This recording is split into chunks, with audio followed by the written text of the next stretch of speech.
Hello my dear students, এই ভিডিওটি আমি তৈরি করছি নবম ও দশম শ্রেণীর শিক্ষার্থীদের জন্য। 2025 সালের নবম ও দশম শ্রেণীর গণিত বই অধ্যায় 2 সেট ও ফাংশনের আজকে অষ্টম পর্ব। গত পর্বে আমি তোমাদেরকে অনুশীলনী 2.1 এর 1 নংয়ের প্রশ্নের সমাধান করিয়েছি। আজকে আমি 2 ও 3 সমাধান করব। তোমরা যারা প্রিভিয়াস লেকচারগুলো দেখোনি, আমি এই ভিডিও ডেসক্রিপশন বক্সে সবগুলো ভিডিওর লিংক দিয়ে দেব, তোমরা চাইলে সেখান থেকে দেখে নিতে পারো। তাহলে চলো দেরি না করে ক্লাসটি শুরু করা যাক। ওকে স্টুডেন্টস, গত ক্লাসে আমি 1 কমপ্লিট করেছি, আজকে আমি এখান থেকে শুরু করব। ওকে, 2 নম্বরে দেখো কি বলা হয়েছে, নিচের সেটগুলোকে সেট গঠন পদ্ধতিতে প্রকাশ করো। এখানে আমাদের 4টা সেট দেয়া আছে, ক, খ, গ, ঘ। এগুলাকে আমাদের সেট গঠন পদ্ধতিতে প্রকাশ করতে হবে। তাহলে চলো আমি তোমাদেরকে এটা সমাধান করে দেখিয়ে দিচ্ছি। ওকে স্টুডেন্টস, দেখো ক নম্বরে দেয়া আছে 3, 5, 7, 9, 11। এই সেটটাকে আমাদের সেট গঠন পদ্ধতিতে প্রকাশ করতে হবে। সমাধান ধরি ইকুয়াল, আমরা এই সেটটা লিখলাম। এই সেটের উপাদান সমূহ দেখো, আমরা এখানে অ্যাজ ইট ইজ লিখলাম 3, 5, 7, 9, 11। তো এখানে আমরা দেখো প্রত্যেকটি উপাদান কিন্তু আমরা মানে দেখি কিভাবে রয়েছে। দেখো প্রত্যেকে কিন্তু কি বিজোড় সংখ্যা, 3, 5, 7, 9, 11 এগুলা বিজোড় সংখ্যা। এবং আরেকটা কি দেখতে পাই আমরা, প্রত্যেকে 1 থেকে বড়। বিজোড় সংখ্যাগুলো দেখো 1 থেকে বড় ও 13 থেকে ছোট। সো এটাকে আমরা কিভাবে লিখতে পারি, a belongs to n, যেহেতু এগুলা স্বাভাবিক সংখ্যা এবং such that x বিজোড় সংখ্যা এবং 1 থেকে বড় এবং 13 থেকে ছোট। আমরা এটাকে এভাবে প্রকাশ করতে পারি সেট গঠন পদ্ধতিতে। তোমরা চাইলে এটাকে এভাবে প্রকাশ করতে পারো, 3 greater than equal x,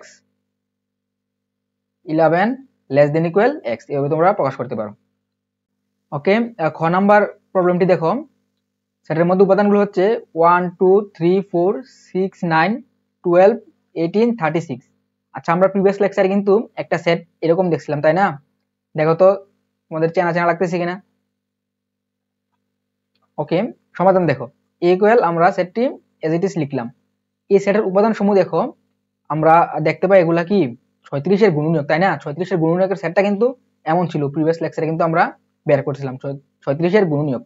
so এটাকে আমরা কিভাবে লিখতে পারি, দেখো এখানে প্রত্যেকটা উপাদান 36 এর গুণনীয়ক, তাহলে x belongs to n such that x 36 এর গুণনীয়ক, এটি হবে আমাদের অ্যান্সার। ওকে, তারপর গ নাম্বার দেখো 4, 8, 12, 16, 20, 24, 28, 32, 36, 40।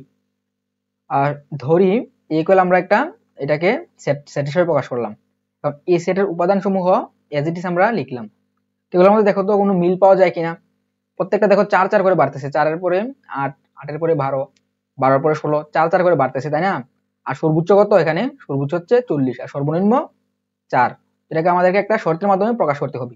এখন দেখো এরা প্রত্যেকে 4 এর গুণিতক, যেহেতু 4 4 করে বাড়তেছে আর প্রত্যেককে 4 দিয়ে ভাগ করা যায়, সুতরাং প্রত্যেকে কি 4 এর গুণিতক এবং এদের সর্বোচ্চ মান কত, 40। তাহলে এটাকে আমরা প্রকাশ করতে পারি x belongs to n such that x 4 এর গুণিতক এবং x less than equal 40, আমরা এভাবে প্রকাশ করতে পারি। এটা হবে আমাদের অ্যান্সার। ঘ +-4 +-5 +-6। ধরি a ইকুয়াল, আমরা সেট আকারে লিখলাম।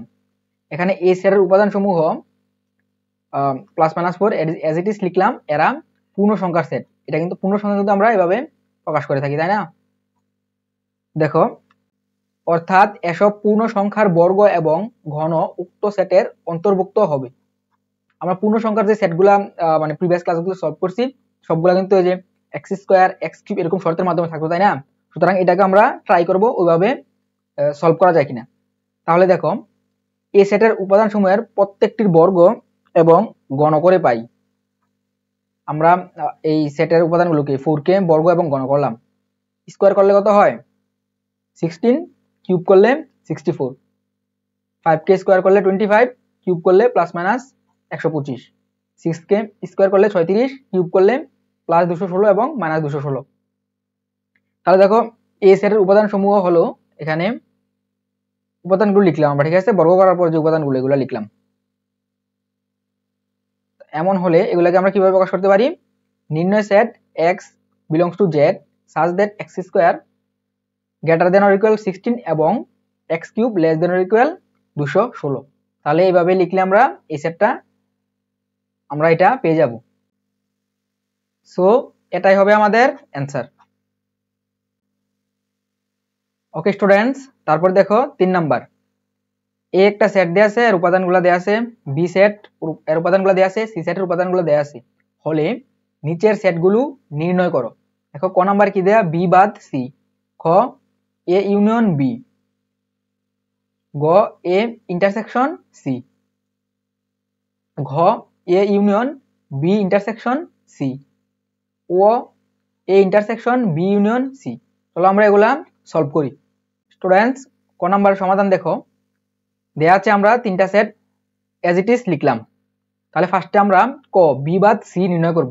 বি সেটের উপাদানগুলো আমরা লিখলাম, তারপর বাদ সি সেটের উপাদানগুলো লিখলাম। এখন সি সেটের যে উপাদানগুলো রয়েছে এগুলো আমরা বি সেটে যদি থাকে তাহলে আমরা বাদ দিয়ে দিব। দেখো 2 এখানে আছে, এখানে রয়েছে, এটা বাদ যাবে। এ এখানে রয়েছে, এখানে রয়েছে, এটাও বাদ যাবে। বি এখানে নাই, তাই আমরা বাদ দিতে পারলাম না।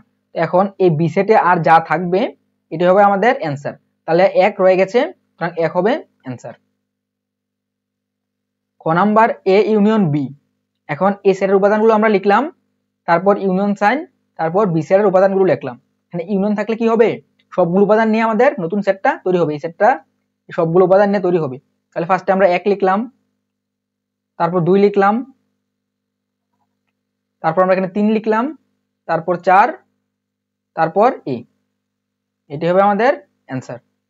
গ নাম্বার হচ্ছে এ ইন্টারসেকশন সি। আমরা এ সেটের উপাদানগুলো লিখলাম, সি সেটের উপাদানগুলো লিখলাম। তাহলে এই দুটার মধ্যে সাধারণ যেটা দুটার মধ্যে রয়েছে এমন উপাদানগুলো নিয়ে নতুন সেটটা তৈরি হবে। তাহলে দেখো দুটার মধ্যে কোনটা সাধারণ আছে, দুটার মধ্যে রয়েছে 2 এ সেটের মধ্যে রয়েছে, সি সেটের মধ্যে রয়েছে। তাহলে 2 হবে আমাদের অ্যান্সার। আর দেখো কোনটা দুটার মধ্যে নাই। ঘ নাম্বার দেখো আমাদের A union B intersection C নির্ণয় করতে হবে। তাহলে ফার্স্টে আমরা বি ইন্টারসেকশন সি এটা নির্ণয় করে নিব। তাহলে বি ইন্টারসেকশন সি কি হবে, ফার্স্টে আমরা বি এর উপাদানগুলো লিখলাম, ইন্টারসেকশন সাইন, সি এর উপাদানগুলো লিখলাম। এই দুটার মধ্যে যেটা সাধারণ দুটার মধ্যে রয়েছে, এই 2 দুটার মধ্যে রয়েছে, আমরা 2 লিখলাম। তারপর এ দুটার মধ্যে রয়েছে, সুতরাং আমরা এ লিখলাম। তাহলে বি ইন্টারসেকশন সি এর মান কি হবে, 2, এ। তাহলে এখন আমরা A union B intersection C করব। আমরা এর মানগুলো লিখলাম, তারপর union sign B intersection C, এই যে আমরা রেজাল্টটা এইমাত্র পেলাম এটা এখানে লিখলাম। তারপর এখন সবগুলো উপাদান নিয়ে নতুন সেটটা তৈরি হবে। তাহলে দেখো এখানে 2 আসবে, 3 আসবে, তারপর 4 আসবে, তারপর হচ্ছে এ আসবে। এটা হচ্ছে আমাদের অ্যান্সার। ও নম্বরে দেখো আমাদের কি নির্ণয় করতে হবে, A intersection B union C. তো ফার্স্টে আমরা বি ইউনিয়ন সি নির্ণয় করে নিব। তাহলে আমরা ফার্স্টে বি এর উপাদানগুলো লিখলাম, ইউনিয়ন সাইন, সি এর উপাদানগুলো লিখলাম।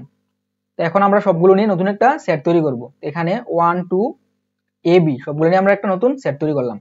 এখন আমরা A intersection B union C নির্ণয় করার জন্য ফার্স্টে এর সবগুলা উপাদান লিখলাম, তারপর ইন্টারসেকশন সাইন, তারপর বি ইউনিয়ন সি এর মানগুলো লিখলাম, এই যে এখান থেকে। এখন এই দুটার মধ্যে দুই সেটের মধ্যে রয়েছে এমন উপাদানগুলো নিয়ে নতুন সেটটি তৈরি হবে। তাহলে দেখো শুধুমাত্র এই 2 দুই সেটের মধ্যে বিদ্যমান, আর বাকিগুলো কিন্তু দুটার মধ্যে নাই, সুতরাং 2 হবে আমাদের অ্যান্সার। সো স্টুডেন্টস, আমি আজকে 2 এবং 3 সমাধান করে দেখালাম। নেক্সট ক্লাসে 4 সমাধান করে দেখাবো। যদি তোমাদের কোথাও কোনো বুঝতে সমস্যা হয় তোমরা কমেন্ট করে আমাকে জানাতে পারো। আজকের ক্লাসটি এ পর্যন্তই থাকবে। সবাইকে ধন্যবাদ।